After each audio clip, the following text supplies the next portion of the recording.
जैन विद्यार्थी मित्रांनो, माझं नाव मानसी निलेश पाटील। मी कालच्या लागलेल्या रिझल्टमध्ये पालघर पोलीसमध्ये माझं सिलेक्शन झालं आहे।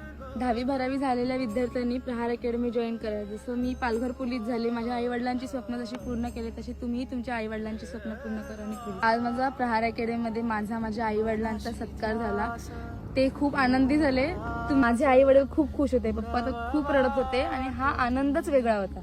आपली प्रहार अकॅडमी खरंच खूप बेस्ट आहे। प्रमोद सर सगळ्यांकडनं ग्राउंड लेखी खूप उत्तम प्रमाणे काढून घेतात, त्याचमुळे आज मी इथे पोलीस आहे। माझ्या मम्मीने खूप मेहनत केली, धुली भांडी केली, अक्षरशः घरकामं केली आणि आज तिची मुलगी महाराष्ट्र पोलीस आहे।